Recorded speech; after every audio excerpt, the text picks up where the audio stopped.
Jabuticaba Sem Caroço, o podcast que descaroça a jabuticaba nossa de cada dia.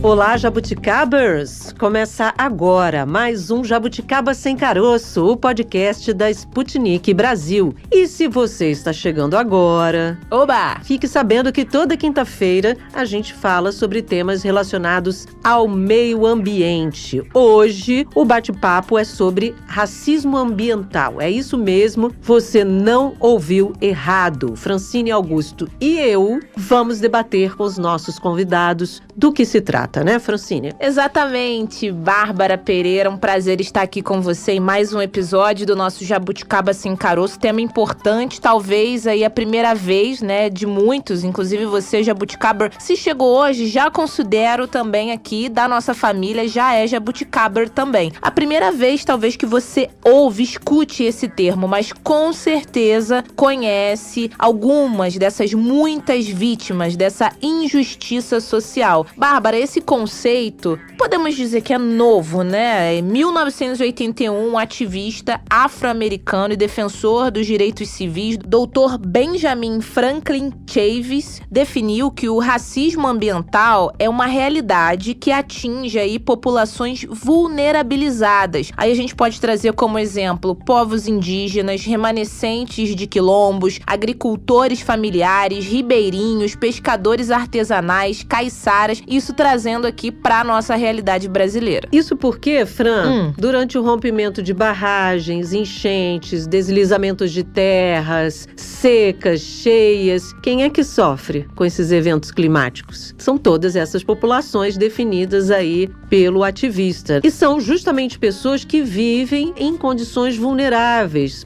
as chamadas populações vulnerabilizadas. Um clássico da desigualdade aí, no caso brasileiro é algo comum, a gente sempre vê, quando acontece um evento climático, quem mais sofre, quem né? mais sofre? As populações periféricas, quem vive em comunidades, quem vive em favelas, geralmente, em sua grande maioria, formadas por negros e negras. E aí, é claro, também temos os indígenas aí, quando em seus próprios locais, né, em suas próprias localidades, também sofrendo, embora cuidem e muito do seu ambiente, do ambiente em que vivem, eles sofrem as consequências daquilo que o seu entorno faz. E já são tantas desigualdades, Bárbara, se a gente parar para pensar, né, social, a vulnerabilidade ali econômica, se a gente for olhar, é tão segregado, é tão separado ali o tempo todo, quem tem mais, muitas pessoas aí com uma fortuna que poderia ser dividido por muitos, aí a gente começa a pensar, mas é uma utopia, seria bom se a renda fosse melhor para todo mundo, a gente, quem sabe um dia, né, torce para que isso aconteça, mas pensar que também na parte ambiental isso acontece pertinho da gente, em grandes cidades, pequenas cidades, regiões mais distantes. Aqui no Rio de Janeiro, por exemplo, que é onde falamos nesse momento, você pode estar passando em uma das quadras mais ricas do Rio de Janeiro e numa esquina já dá de cara ali com pessoas precisando de cuidado, de atenção, em uma situação vulnerável e também sendo de alguma maneira ali discriminadas, sofrendo esse racismo ambiental. Não precise ir muito longe.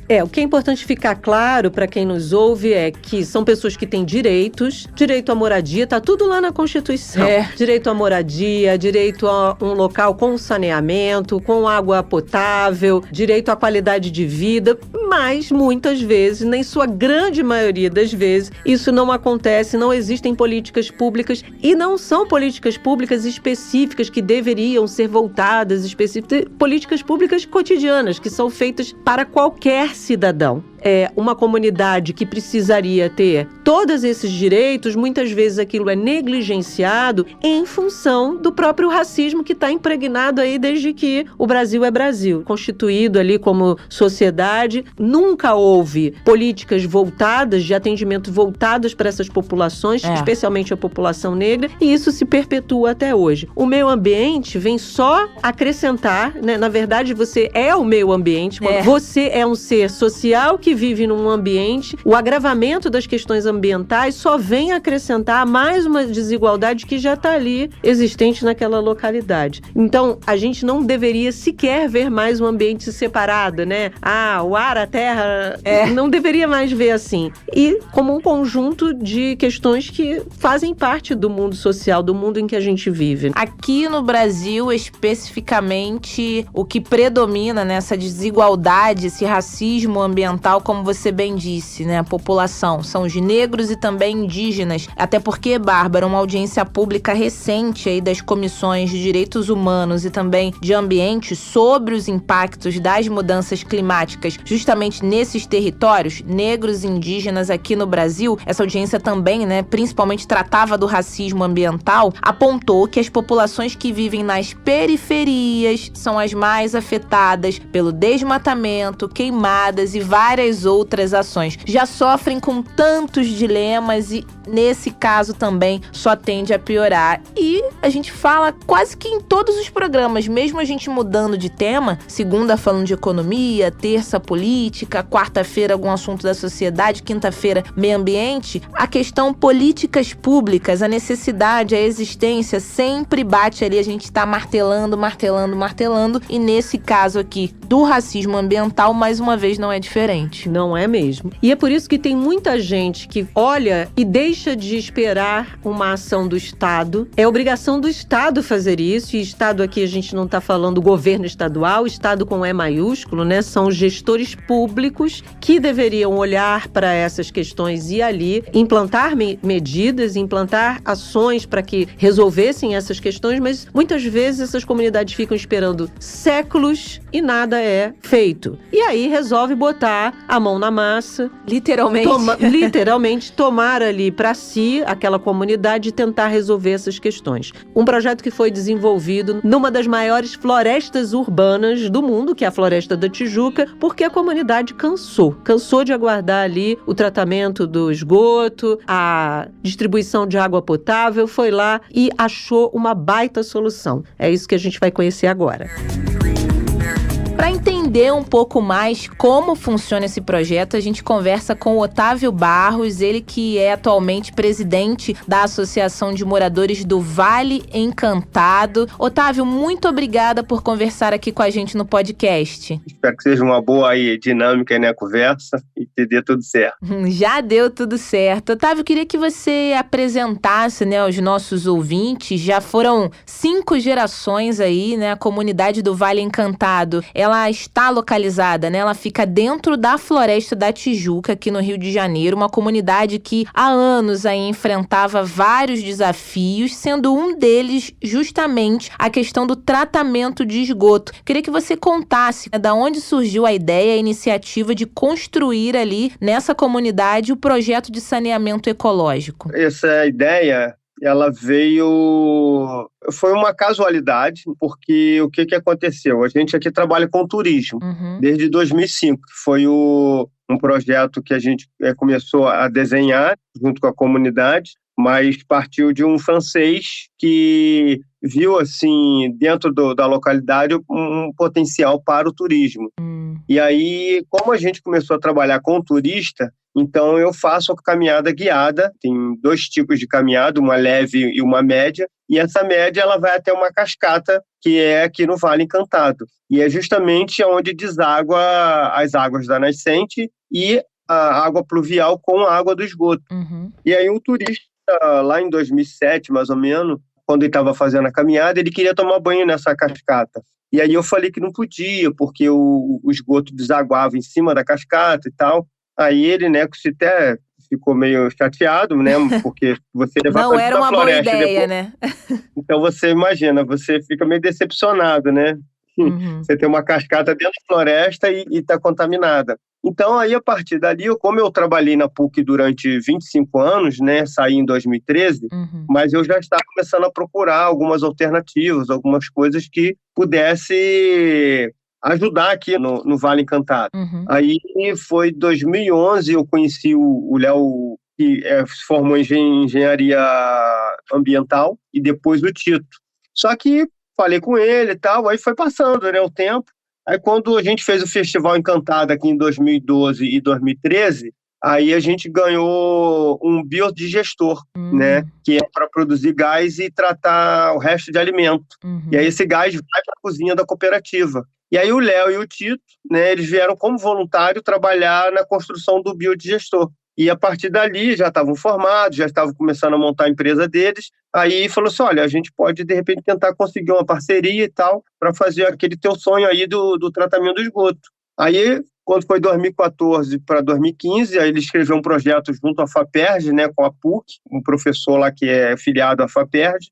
Aí encaminharam o projeto. Aí foi contemplado uma parte do projeto. Então, a gente conseguiu construir em 2015 o biossistema, que é o sistema de tratamento de esgoto, e conseguimos conectar só 5 casas da comunidade. E aí, depois disso, aí ficou parado. Então, eu ficamos buscando um recurso, tentando ver como poderia fazer para contemplar todo mundo, né? Porque, imagina, a gente faz um sistema e só 5 casas da comunidade estavam tratando o seu esgoto, E né? são quantas casas atualmente? Hoje são 28 casas. Ah, tá. Então, assim, a gente somos cerca de 100 moradores.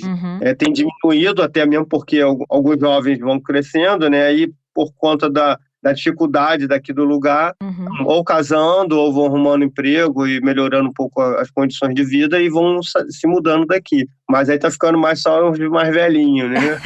Mas, de qualquer forma, a gente está aqui cuidando do Vale. Então, aí, 2018, o Léo conseguiu uma instituição, uma parte desse valor para poder fazer o resto da canalização. Aí a gente ia começar em 2019, aí a pandemia entrou, a gente não conseguiu fazer absolutamente nada, só tinha uma parte do dinheiro. Aí quando foi em 2021, no final, a gente conseguiu com uma outra instituição, a outra parte do dinheiro, e aí começamos as obras em fevereiro, e aí terminamos em maio. 28 de maio a gente terminou, e fizemos a inauguração no início de junho. E aí contemplou todas as casas, né? Que legal. Então, assim, é um orgulho, né, não só para mim, mas para a comunidade. Hoje eles falam, né, sobre isso, sobre a questão de não despejar mais o esgoto no córrego e tratar seu próprio esgoto. Então isso é muito bacana, né? Agora, Otávio, você mesmo disse aí, são várias gerações nessa comunidade e levar a água potável e tratar o esgoto são atribuições do Estado. O Estado deveria fazer isso em qualquer região, inclusive na de vocês. Por que você acha que vocês não tiveram esse direito garantido e vocês tiveram que tomar a iniciativa por conta própria? Porque a gente já tinha tentado ver com os órgãos públicos, essas coisas todas, porque por conta de já estar aqui várias gerações, não tinha tratamento desde lá do bisavô, né? Então, começou a ter o tratamento em outros lugares bem mais recentes. Mas aqui, como também eu sempre falo, que aqui não é cabide eleitoral para político nenhum. Então, aqui não elege nenhum político. Então, por isso que a gente é esquecido. E mesmo tendo o direito de saneamento básico e entre outras coisas, a gente às vezes tem que recorrer muito a outras instituições ou pessoas de fora que ajudam a gente. Porque se a gente depender muito aqui assim de órgãos ou instituições aqui no Brasil, é muito complicado. Mas vocês chegaram a procurar as instituições? Procuramos, sim. Inclusive, eu fiquei até meio surpreendido que a concessão da SEDAI agora é a Rio Águas. E aí ela tem uma parte que é aqui a parte da Zona Norte, né, que é a Tijuca. E aí eles vieram aqui visitar o sistema. A gente até ficou meio preocupado, porque nunca ninguém veio aqui, né? E agora, só porque a gente fez, querem, tipo, sei lá, meio se apossar do sistema, ou tentar, sei lá, dizer, olha, a gente pode ajudar em alguma coisa. Mas ajudas sempre são bem-vindas, né? Mas desde que tenha o envolvimento da comunidade. No momento em que vocês procuravam por eles, né, pelo Estado, para que essas questões fossem resolvidas, que tipo de retorno vocês tinham? Que tipo de resposta vocês tinham do Estado?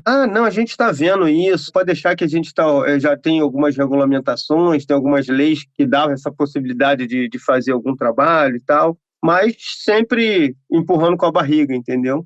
Porque no Alto da Boa Vista, num todo, não tem nenhum sistema de tratamento de esgoto. Sim. Tanto as mansões quanto, né, como é que eu posso dizer assim, até próprio dentro do parque, né, que tem alguns banheiros, alguma coisa assim, que não tem tratamento, são fossos sumidouros, infelizmente. Então a gente conseguiu fazer esse sistema, né, e contemplar a comunidade inteira, com recursos. Uma parte veio, claro, do Estado, por conta de um projeto, porque se também dependesse, talvez nem viria. E aí a gente acabou conseguindo a maior parte de fora, entendeu? Só para explicar para o ouvinte que não é aqui da região do Rio de Janeiro e nos ouve aí por esse Brasil afora, a SEDAI era a Companhia de Água e Esgoto aqui do Rio de Janeiro, uma estatal. Houve uma venda de blocos, uma privatização, e a Águas do Rio agora é responsável aqui na capital fluminense e deveria ser também a responsável por essa comunidade do Vale Encantado. Mas vocês, falando português claro, arregaçaram as mangas, viram a necessidade. Lógico, é motivo de orgulho, exemplo, até para outras comunidades, né? Apesar de você falar aí que foi meio que no acaso, mas isso é uma coisa que nos deixa triste. Feliz por vocês terem feito isso, mas por que foi preciso tantos anos, tanta luta? Porque vocês pertencem, vocês estão aí nesse espaço, já são 4, 5 gerações. A comunidade é antiga, não tinha nada nessa região antes. Exatamente. Mas mesmo assim vocês foram deixados de lado, né? A gente sempre é deixado de lado, né? Porque, como eu falei no início, como nós somos isolados, não estamos na via, próximos à via pública, né? Então, essa dificuldade ajuda a esse esquecimento, entendeu? Estão aí em uma das maiores florestas urbanas do mundo, os olhos estão para aí, os turistas. Foi preciso um turista, né, querer mergulhar ali, um francês, para de alguma maneira vocês terem aí voz, né? O que pessoas de fora valorizam tanto aqui na nossa Floresta da Tijuca, o Alto da Boa Vista, onde vocês estão, e outras áreas aqui do Rio. E talvez quem esteja aí tão pertinho de vocês também, que poderiam ajudar de alguma maneira, né, contribuir, como a Bárbara disse, né, um direito que vocês tinham, e isso foi tirado por todas essas gerações anteriores também, né? Exatamente. E assim, a gente tem aqui próximo 2 condomínios grandes, né? Assim, grandes que eu estou dizendo que são 40 apartamentos cada um, e que eles fazem só um pré-tratamento, mas a água cinza ainda corre de alguma maneira. Quando tem bastante água fluvial, ela acaba correndo e passando por dentro da comunidade, né? Então, assim, a gente fez o trabalho de casa e agora a gente pretende, né, tentar conversar com o síndico, né, com esses 2 condomínios, para eles também fazerem o trabalho de casa deles, né? Que, enfim, como a gente fez o nosso, eles também podem fazer o deles, né? Até mesmo porque são 80 apartamentos, são quase o triplo do nosso aqui. É bastante gente, né? Sim, é bastante gente. E aí, nesse processo, vocês implantaram o biosistema. Como é que isso mudou a comunidade, né? Hoje, o que a comunidade relata do ponto de vista aí de qualidade, né? Você tem uma qualidade de vida, não tem que pegar água de nenhum outro lugar. Você tem, obviamente, cuida do ambiente no entorno, que obviamente tem impactos na própria comunidade. Enfim, tem uma série de benefícios aí. Tem a dignidade, e né? tem a dignidade, que isso, né, é fundamental. A gente percebe, assim, a questão de proliferação de insetos, né, transmissores de doença, e a gente acaba não tendo mais esses focos como existia, né, ratos, essas que ficavam andando pelo meio desses lugares que desaguava o esgoto, né? Então, os insetos não têm mais esses acessos a esse sistema, porque é tudo fechado, não existe mais nem caixa de passagem. É um sistema novo que a gente fez, que não tem caixa de passagem para você ter que ficar limpando. Então, se houver algum tipo de entupimento, existe um CAP, que é uma proteção, que aí você tira ali, se precisar, e passa um desentupidor, né? Caso haja necessidade. Mas, pelo menos até agora, o que a gente já tem reparado, não tem causado nenhum tipo de problema. Então, isso já traz um benefício também para a comunidade, até mesmo por conta do mau cheiro. A água da nascente que a gente tem aqui, uma das nascentes, sempre foi contaminada. Agora a gente percebe, assim, nitidamente como ela está limpa, né?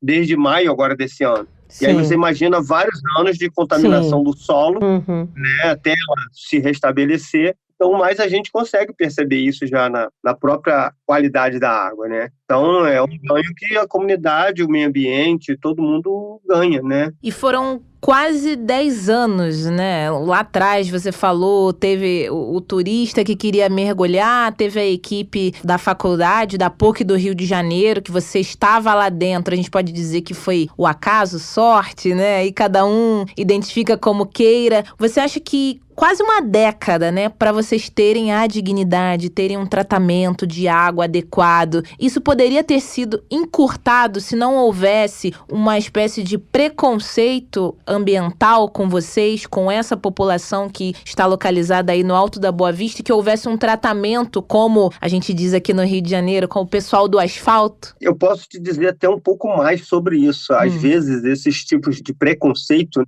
que existe e que o poder público não faz é para gerar, talvez, alguns tipos de motivos para remoção, como foi no caso também de a gente ter sido incluído num processo em 2005 de remoção.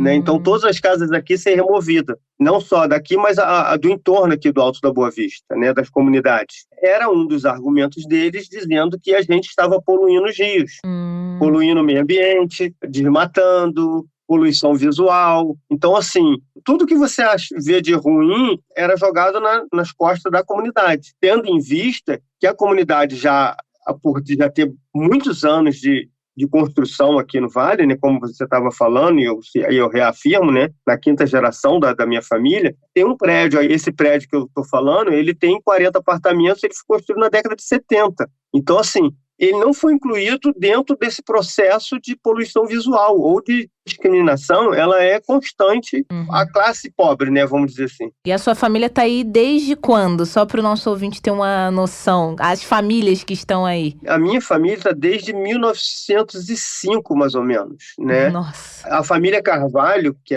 eles são parentes da família Martins Leão, que foi a primeira família a vir aqui para o Vale, eles estão mais ou menos por volta de 1880, 1890, entendeu? Então, é mais antiga ainda do que a minha família. E é interessante isso que você aponta, né, Otávio, de que no lugar de o Estado tentar fazer com que essa comunidade viva com todos os direitos a que ela tem, vão sendo criados aí vão sendo criados impedimentos para que um dia vocês talvez sejam retirados desse local. O direito à moradia também está sendo desrespeitado, e aí vocês têm que criar situações para que vocês possam continuar neste local em que já estão há muitos anos. Isso, exatamente. E aí eu posso até contar um pouco mais sobre essa questão, porque nós temos a propriedade, que é a terra, né? Então a gente paga o IPTU daqui das nossas terras, mas as casas não foram registradas, por conta até mesmo, talvez, dos nossos familiares não ter condições de registrar, ou por falta de algum planejamento da prefeitura junto aos moradores antigos, né? De, olha, aqui é a localidade, então precisa fazer o registro lá para você ter o RGI da sua propriedade, né? Da sua casa. Então, como não tem um engenheiro por trás, né? Uma empresa fazendo a construção e legalizando na prefeitura, é muito difícil de você conseguir essa documentação.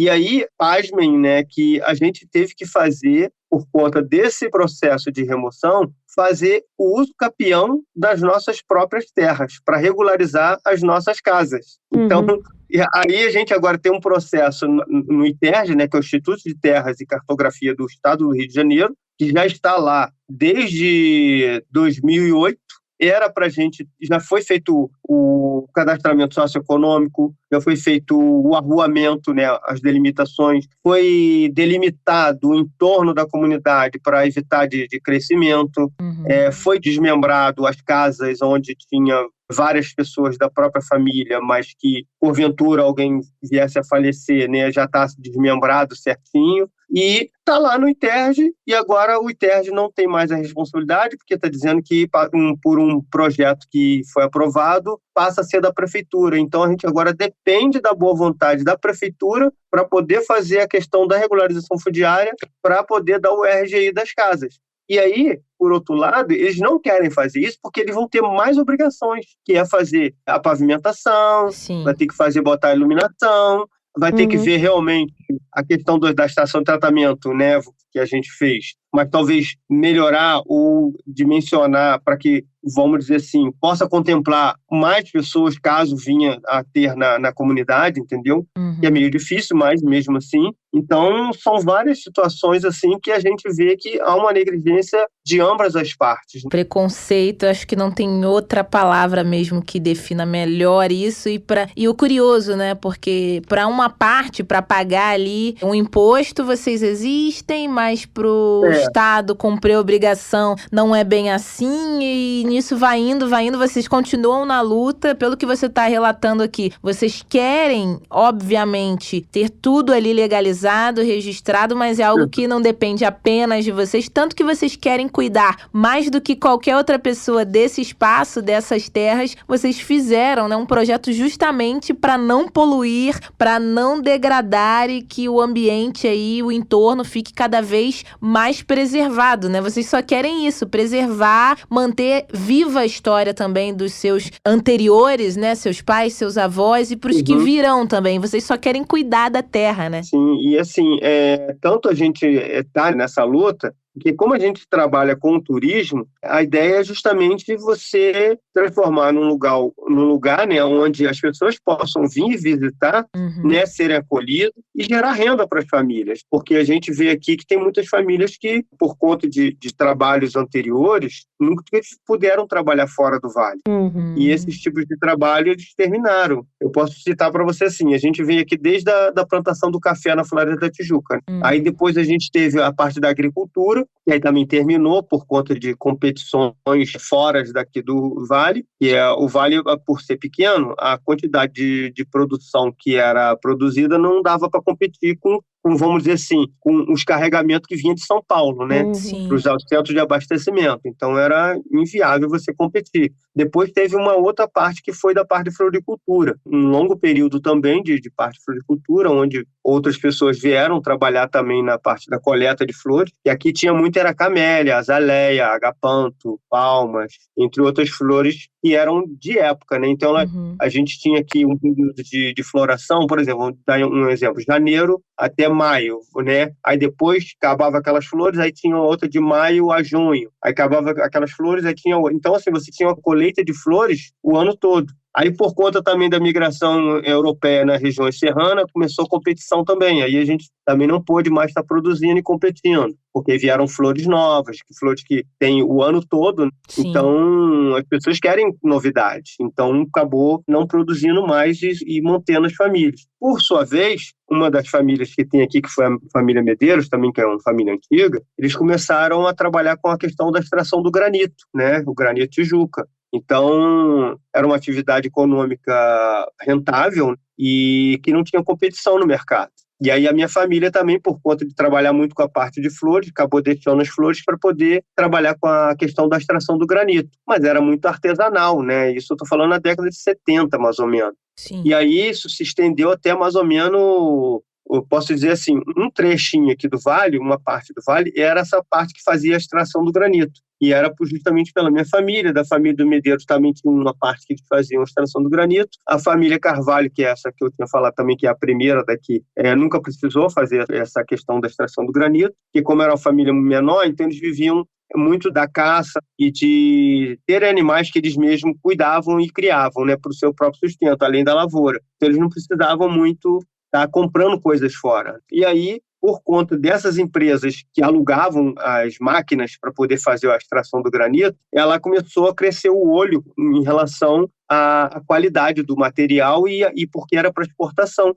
E aí as famílias ficaram acuadas, né? Que como que você vai pagar aluguel das máquinas, pagar os operários, você gerar renda para sua família e você pagar os impostos? Sim. Então eles se aproveitaram dessa situação, arrendaram as terras das nossas famílias e assim, isso foi em 85. Em 85 até 88, 3 anos que eles ficaram aqui, eles fizeram assim, uma destruição assim, gigantesca. Você não tem noção do que eles fizeram aqui, o que era o Vale antes e o que o Vale ficou depois. Graças a Deus, o Ministério Público do Meio Ambiente entrou com uma ação contra essas empresas em 88. Aí eles recorreram, conseguiram tirar alguma coisa em 89, como estava se já cogitando a questão da Eco 92, então falar sobre o meio ambiente, e aqui no Vale tudo desmatado, tudo degradado. Então eles foram obrigados a fechar essas pedreiras, né, que é a exploração de granito, e tiveram que ir embora. E aí, quando a gente fala do biossistema, né, que é o sistema de tratamento de esgoto, é para dar visibilidade também ao trabalho que a gente vem desenvolvendo aqui. O biossistema já é um sucesso, vocês conseguiram implementar aí em toda a comunidade. Vocês já estão vendo aí os resultados, né, obviamente, de ter saneamento, de ter água potável. E aí, vocês têm recebido pedidos de outras comunidades para que pudesse aí transferir essa tecnologia? Tem outros interessados aí no que vocês estão fazendo? Tem aparecido, sim. Inclusive, eu tenho agendado para daqui mais, acho, talvez 2 semanas, mais ou menos, de pessoas de outras comunidades que souberam do projeto e aí querem vir conhecer. Quando a gente fez a inauguração do projeto no início de junho, a gente tem a rede de favelas sustentáveis, que inclui mais ou menos umas 150 favelas daqui do Rio de Janeiro. Então, a gente teve várias lideranças, né, pessoas que já trabalham com projetos dentro de suas comunidades, que vieram para cá visitar. E aí muitos também se interessaram, né, nesse sistema, né? Então, a gente tem visto essa, vamos dizer assim, maneira de você cuidar do meio ambiente que as pessoas querem levar também para suas comunidades ou para suas localidades, né? Claro, óbvio, muito dos problemas que as comunidades têm, seus problemas de saúde da população, né, da falta de dignidade, como disse a Fran, é a falta de saneamento, de água potável, esgoto tratado, que deveria já ter sido feita há muito tempo, e aí, felizmente, vocês conseguiram, né, implantar aí, mas que o correto deveria ser que o Estado se responsabilizasse por isso, não só aí, como em qualquer outra região. Otávio, a gente te agradece muito pela participação hoje aqui no podcast. Parabéns pelo trabalho aí, pelo que vocês vêm desenvolvendo, e que venham outros, né, outros sucessos aí de tecnologias aí pensadas pela própria comunidade. Sim, a gente já tem aqui o painel solar também, que a gente ganhou uns painéis solares também, que está sendo desenvolvido para a cooperativa, para minimizar o custo de energia elétrica, né, na fabricação dos alimentos. Que a gente vai falar só rapidinho do biodigestor, né? Então, o biodigestor é uma fonte de energia onde a gente coloca os restos de comida ali dentro, que não precisa mais poluir chão, e aí gera o gás, e o gás volta para a cozinha da cooperativa, e a gente ainda tem um biofertilizante que pode ser usado na comunidade, né? Então, agradeço também o convite e sucesso aí para vocês também. Obrigada, viu? Obrigada. Até a próxima. Até a próxima. Bárbara, adorei conhecer esse projeto. Achei muito importante, principalmente se essa iniciativa, né, o que o Otávio falou pra gente, for aí compartilhada, essa experiência. E de uma certa maneira, né, não deixa de ser um atestado de que é possível ali. Governante, poder público, e aí, pessoal, olha só, eu fiz com pouco, porque eles não tinham muitos recursos, tiveram aí o apoio de uma universidade, é importante ali, o coletivo, mas quanto a gente pode aí analisar, talvez em dinheiro, em valores, o poder público, com parcerias, com muito pouco conseguiria fazer isso, não só nessa comunidade específica lá na Floresta da Tijuca, mas em outras, muitas que a gente tem por esse nosso Brasil. Com pouco é possível fazer muito. O Otávio e a sua comunidade mostrou isso. Eu achei um ótimo exemplo. Eu vou esperar ele voltar aqui com esse resultado aí, falando que levou a ideia. Quem sabe até internacionalmente. Bárbara, somos potência. O Brasil, o brasileiro é capaz de mudar ali a sua realidade, mas também não podemos contar só com projetos como o do Otávio, do pessoal que fez o biossistema. É preciso que as nossas políticas melhorem cada dia mais, para não ser preciso só a população ser ali a culpada, ela ter que arregaçar as mangas por uma coisa que, como você disse, é obrigação dos nossos governantes. O que pode ser interessante nesse processo é o próprio Estado incorporar essa tecnologia, né, como uma política pública. Uma vez que deu certo, por que não olhar para esse biossistema como algo a ser implementado aí sim pelo Estado em outras regiões. São modelos que muitas vezes se diz, não podemos fazer o saneamento clássico aqui, eu imagino isso, né? Com os protocolos clássicos aqui, porque é uma comunidade. Tem outros caminhos, tem outras possibilidades, e aí o Estado precisa entender que em algum momento ele vai precisar intervir e fazer o trabalho que tem que ser feito. O racismo ambiental, como você mesma já falou, Fran, é algo relativamente novo, é uma discussão nova, mas que precisa cada vez mais fazer parte dos debates em relação à sociedade, porque existe um estudioso do tema, que é o professor Silvio Almeida, que está aí nas redes sociais discutindo muito essas questões, né? Que diz o seguinte, o racismo é estrutural. E por que é estrutural? Porque ele faz parte das estruturas nossas do Brasil, desde que o Brasil foi constituído aí como sociedade, aí, especialmente depois de se tornar república ali. Houve ali uma suposta abolição, e aí não houve políticas públicas de atendimento a essas populações. Isso vem se arrastando ao longo das décadas e chega até hoje. Quando o Estado diz, não vou fazer para aquela determinada comunidade, tem um quê de racismo. É isso que os especialistas dizem. Tem um quê de racismo porque é algo que aconteceu lá atrás. O Estado aboliu, mas assim, agora é com vocês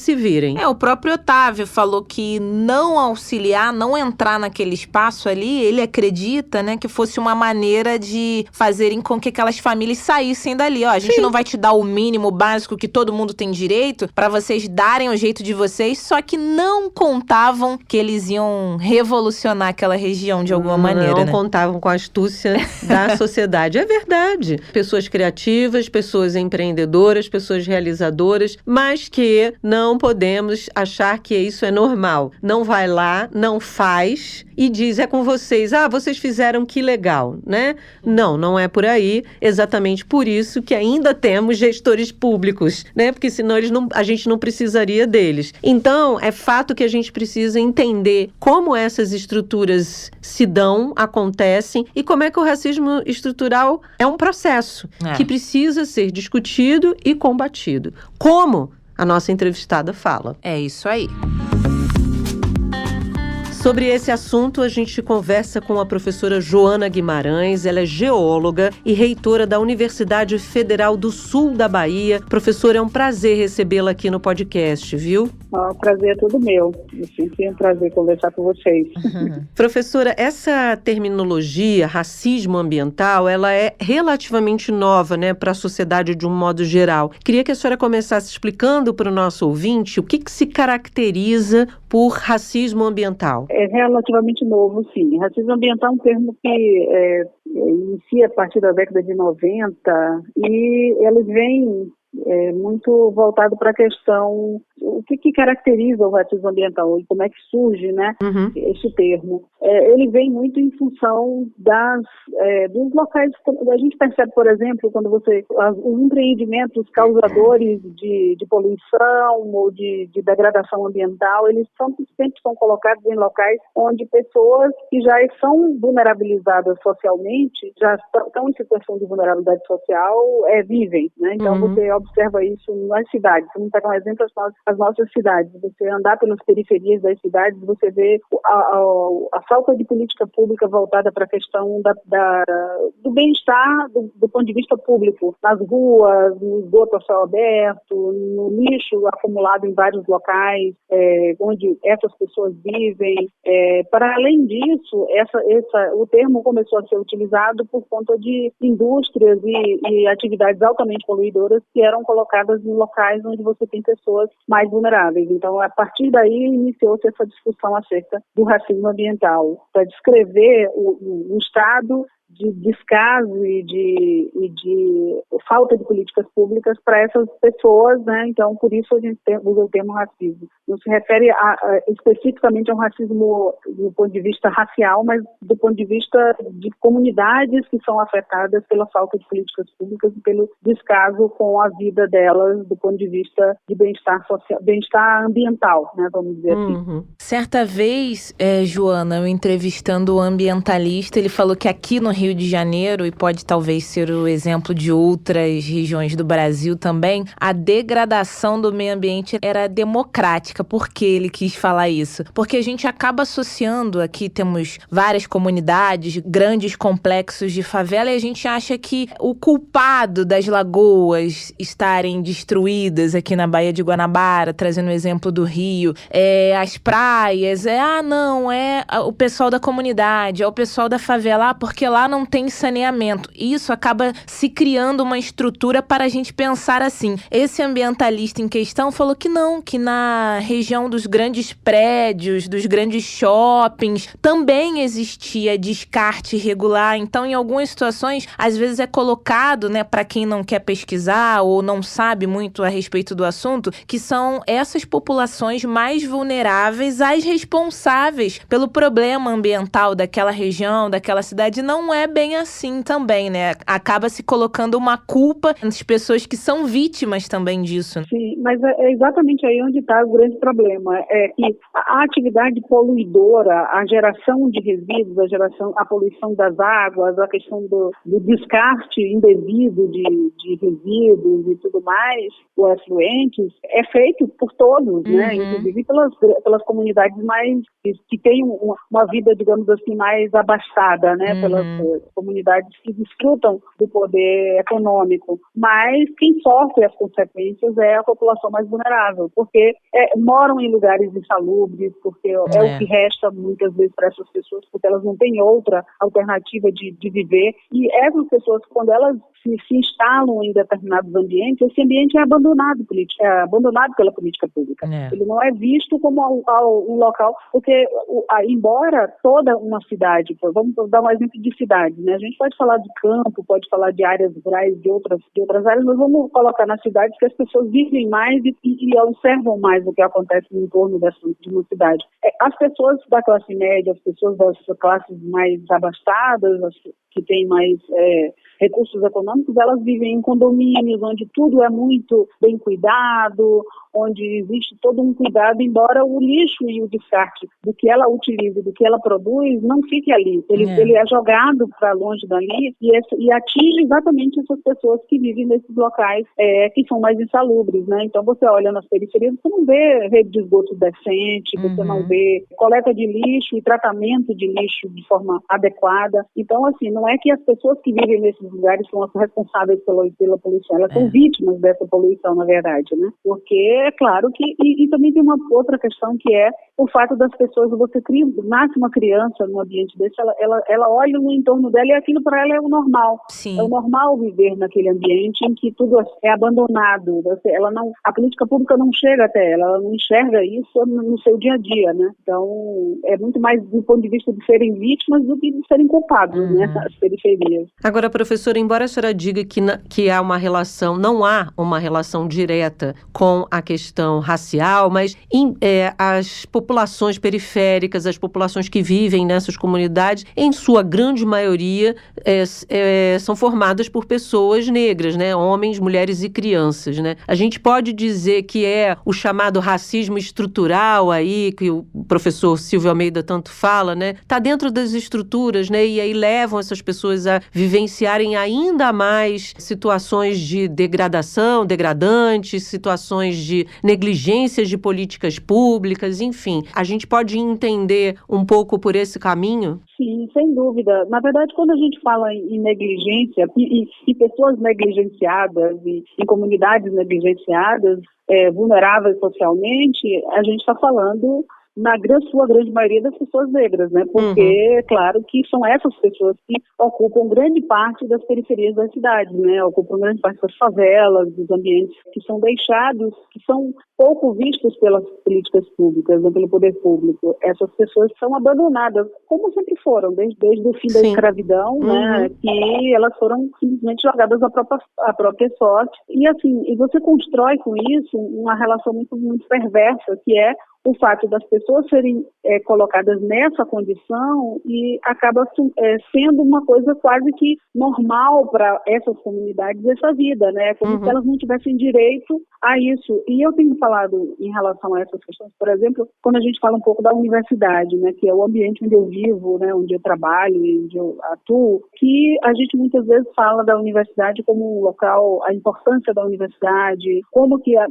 mudou a cara da universidade com a questão das cotas, como que isso ampliou o acesso, mas a gente precisa entender que muitas vezes esse acesso que é hoje maior, né, com a implementação da lei de cotas, ele acaba sendo, as pessoas acabam não vendo este espaço, universidade, como algo que é delas, que pertence a elas, que elas têm direito, porque nunca foi. Então você vai nas comunidades, aí você fala para as pessoas, olha, você pode entrar na universidade, mas aquela universidade é algo que está no imaginário das pessoas da classe média, porque para ela a universidade é algo que faz parte da sua vida. Então é muito importante para uma família de classe média que seus filhos vão para a universidade, independente dele precisar do ponto de vista financeiro. E elas nascem e crescem nesse ambiente e acaba parecendo que aquilo é o que, de fato, ela só tem direito àquilo mesmo, né? As sobras das grandes cidades, né? Quando a gente fala com algumas populações, né, como essas, né, que têm essas características, e quando a gente fala de verde, né, ter rua arborizada, ter parque ecológico, parece até utopia, né? Quando elas ouvem isso, né, como dessas populações escutam essas propostas, é alguma coisa nessa linha, né? Isso aqui não é para nós, né? Eu cresci ouvindo isso. Eu cresci ouvindo a minha família, diversas pessoas da minha família falando, isso não é pra gente, isso aí não é pra gente, né? Esse tipo de coisa não é pra pessoas como nós. Então, assim, eu cresci ouvindo isso, e isso é uma realidade nessas pessoas, né? A falta de perspectiva não é só, é mais uma questão assim, é como se você passar numa rua bonita, arborizada, onde tem casas bonitas e bem cuidadas, né? As pessoas passarem, quando vão trabalhar, inclusive, nessas casas, muitas pessoas vivem nas periferias, trabalham nessas casas, aquilo é um mundo que, na concepção dela, ela não tem direito àquilo, né? Ela não faz parte do mundo dela, né? Então, fica também essa coisa de que isso gera uma certa, digamos assim, apatia, não sei se apatia seria a palavra correta, mas é uma espécie de conformismo com a situação em que ela se encontra. E aí o que resta é lutar pela sobrevivência, ou seja, ter comida garantida pelo menos todos os dias. Isso já é um grande ganho para essas comunidades, né? Ter comida, uma casa para morar, seja ela de que qualidade for, mas ter uma casa e ter comida todo dia já é um avanço, um grande ganho, coisa que muitas dessas comunidades, muitos dos familiares e das pessoas que vivem nas comunidades não têm. Então, isso já é o máximo que você pode querer e pensar, né? Sim. Então, é isso. E aí o racismo ambiental, ele entra exatamente nessa perspectiva de que você cria uma multidão de pessoas, um conjunto de pessoas que são alijadas, que são desprovidas desse olhar do poder público, olhar de pensar políticas públicas que atingem essas pessoas, e as pessoas vivem nesses ambientes porque é o que resta para elas, né? E acaba sendo isso. A vida é assim mesmo, a gente não tem direito, não é pra gente, né? E, professora, eu acho importante a gente deixar claro, né, para quem nos ouve agora, que é um problema de todos, assim como as outras formas de racismo. A gente sempre bate nessa tecla, não precisa ser negro para lutar contra o racismo, né? A questão racial, você pode ser um aliado. Nesse caso, às vezes, quem nos ouve, mas isso é distante de mim, eu não conheço ou não convivo com ninguém que passe por essas questões do racismo ambiental, mas o meu impacto, a maneira que eu cuido do meu entorno, da natureza, do meio ambiente, pode piorar ainda mais a situação dessas pessoas. Então, mesmo eu não vivendo essa realidade, eu também sou responsável pelo que essas populações mais vulneráveis passam, né? Sem dúvida, sem dúvida. E, assim, uma questão...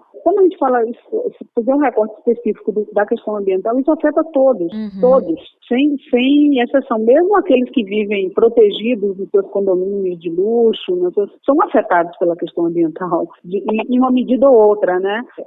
Eu moro numa cidade em que a gente tem um rio, um belo rio que corta a cidade, e que em determinadas ocasiões, quando está mais seco e com pouca água, o cheiro é fétido porque o rio é poluído pelos esgotos que são jogados no rio, e é um esgoto que é jogado pela cidade inteira, pelos ricos e pelos pobres. Mas quem está morando na beira do rio, que tem mosquitos e tem um local insalubre e tudo mais, são as pessoas mais pobres, né? E as pessoas mais ricas também são afetadas porque todo aquele conjunto aquele ambiente com aquele cheiro fétido, com aquelas mosquitos que tem na cidade inteira, é fruto desse local que é mal cuidado por todos, né? Pelo poder público em especial, que não tem políticas de recuperação e de esgotamento sanitário decente para que os esgotos não sejam jogados diretamente no rio, né? E o lixo, né? Então, quer dizer, na questão ambiental, tudo isso impacta, né? Impacta, de certa forma, a vida de todo mundo, né? Mesmo que as pessoas estejam vivendo distantes disso, né? Distantes desse ambiente. Mas você, uma hora ou outra, vai chegar na sua porta, né? É o perigo da contaminação de alimentos, de água, de tudo, né? Então, enfim. Agora, professora, é claro, né, que o impacto na vida dessas populações que estão ali imersas nesse cenário se torna muito pior, né? Tem uma série de consequências em relação a isso. Consequências ligadas à saúde, qualidade de vida, longevidade, aprendizagem no caso das crianças, porque quando você tem um ambiente que não é favorável à sua vida, isso tem consequências inúmeras. Certeza. Na verdade é isso.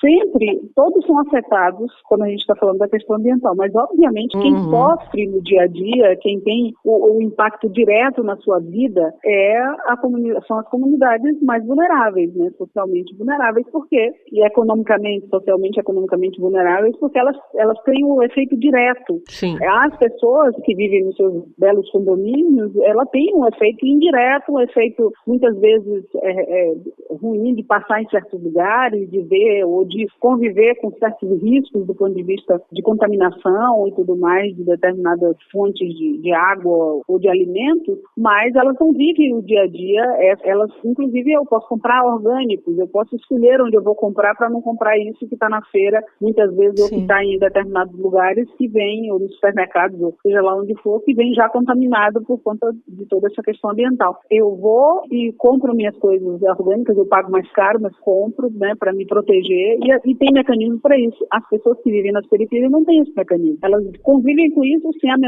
não tem alternativa de não conviver com essa situação, né? Essas são as crianças, e do ponto de vista de saúde, isso é uma catástrofe, né? A gente passar nos bairros periféricos, nas áreas mais abandonadas pelas políticas públicas, você vê muitas crianças, né, descalças, sem condições, sem roupa adequada,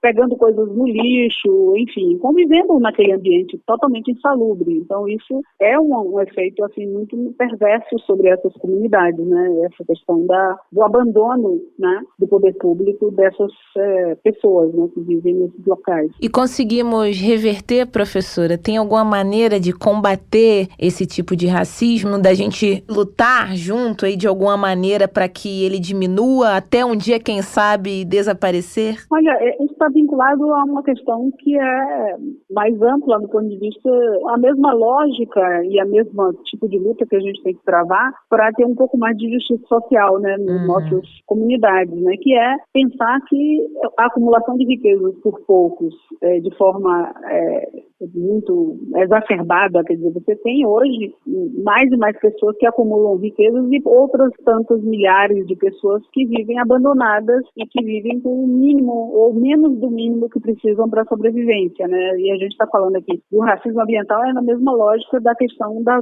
vida miserável que as pessoas têm, que tem às vezes não tem dinheiro para comer as 3 refeições, não tem dinheiro para se deslocar, para ter uma casa para morar. A gente está vendo como então a luta, ela está no mesmo bojo da luta pela justiça social, né? É isso, é engrossar fileiras no sentido de que essas pessoas comecem a se enxergar e perceber que esses ambientes onde elas vivem, elas têm direito também de ter uma rua arrumada, uma rua arborizada, né? De ter coleta de lixo adequada, de evitar que as atividades poluidoras sejam todas instaladas em locais onde essas pessoas vivem. Então, isso é a consciência de pensar que nós também temos direito.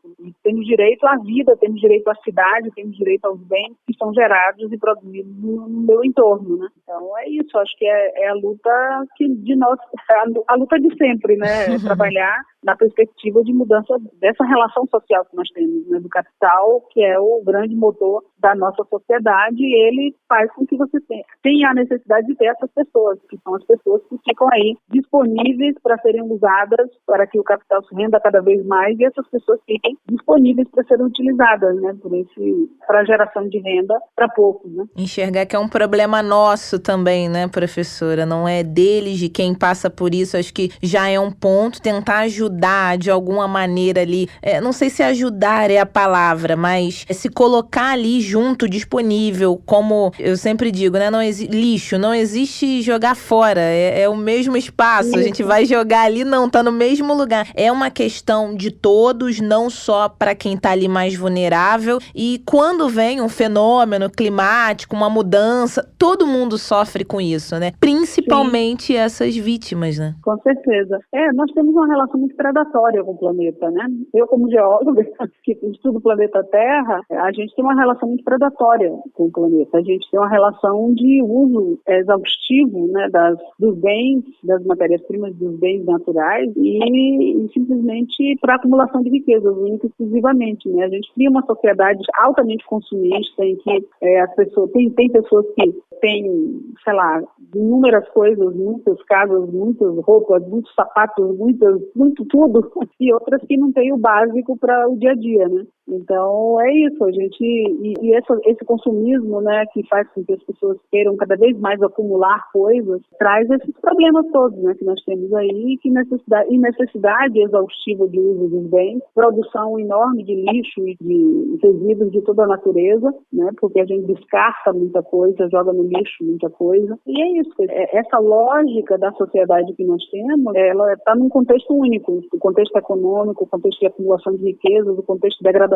ambiental, isso está relacionado de certa forma, né? E a senhora tocou numa questão que tem sido uma grande preocupação mundial, que são as mudanças climáticas e como isso ainda pode agravar ainda mais a vida dessas populações que já vulnerabilizadas. A gente viu aí nos últimos anos aí as tragédias, Petrópolis, no próprio Nordeste, os mais afetados... As barragens, os mais afetados foram exatamente essas pessoas, os moradores de comunidades, em sua grande maioria, populações negras. Sim. Nós tivemos aqui em Itabuna uma enchente aqui o ano passado, final do ano passado, que foi uma tragédia, né? Uhum. Tragédia de pessoas desabrigadas, sem alimentos, né? Nós aqui na universidade fizemos campanha para arrecadar recursos para comprar as coisas mais básicas, de colchão a cesta básica, né? Uhum. Para as pessoas. Então, assim, claro que as pessoas mais vulneráveis economicamente são elas que mais sofrem nesse momento, né? Porque minimamente uma pessoa de classe média que tem sua casa que encheu, ela pode sair, ir para casa, ou ter algum outro local, pode pagar para ter um local enquanto resolve o problema da sua casa, mas essas pessoas não têm onde ir, não tem absolutamente nada, elas mal têm dinheiro para comer todos os dias, imagina se ela não tem nada excedente para dizer assim, eu vou guardar um dinheirinho aqui para uma emergência, isso não existe para elas, né?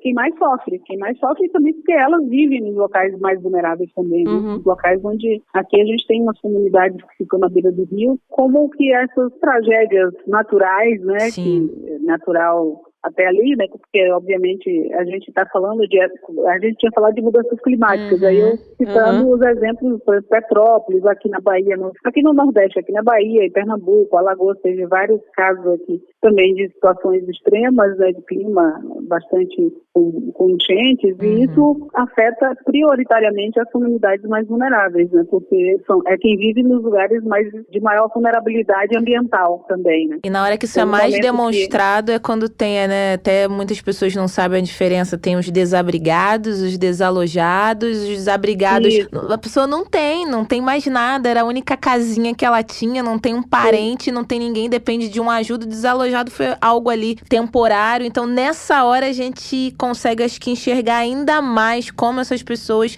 precisam, né? Sim, aqui mesmo, o exemplo aqui em Itabuna, nós tivemos a enchente no final do ano passado e foi isso, quer dizer, teve locais aqui, ruas e locais, comunidades que vivem na beira do rio, que foram completamente destruídas, as casas foram levadas totalmente pelo rio, as pessoas perderam móveis, tudo, né? E aí foram campanhas para arrecadar botijões de gás, fogão, fogão, panela, roupa de cama, colchão, para as pessoas irem para os abrigos, porque elas não tinham onde ficar, porque a casa foi destruída, né? Então elas não tinham nem lugar para ir. Então são essas questões que impactam. Quando a gente fala de mudanças climáticas, a gente fala das questões ambientais, obviamente sempre vai ser as pessoas mais vulneráveis comunidades mais vulneráveis que vão sofrer as maiores consequências. A questão de qualquer eventualidade, por exemplo, como uma cheia, uma seca, enfim, tudo isso impacta muito diretamente a vida dessas pessoas, né? Vamos cuidar do nosso meio ambiente, cada um fazendo a sua parte. Eu acho que já ajuda bastante, entendendo que a gente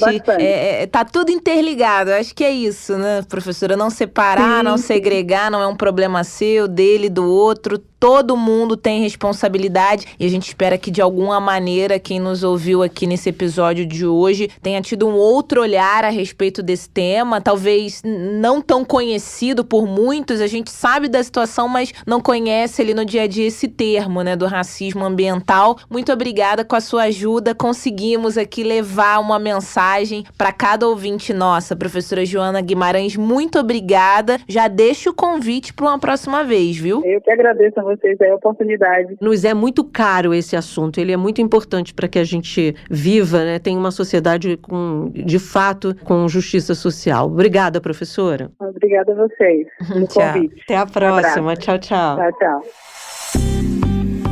Bárbara, por hoje é só, mas amanhã, polêmico. Amanhã tem mais. E é polêmico na treta. veia. Amanhã vai ter ódio apenas como objeto ali a ser observado. Vai ter polêmica e, Bárbara, muito amor. Amanhã vai ter amor, isso eu garanto pra você, viu? É por sua conta. É isso, pessoal. Estamos no Twitter, reforçando mais uma vez, que é o @jabuticabaSC, nas principais plataformas e também no site da Sputnik Brasil. Até amanhã. Tchau, até amanhã.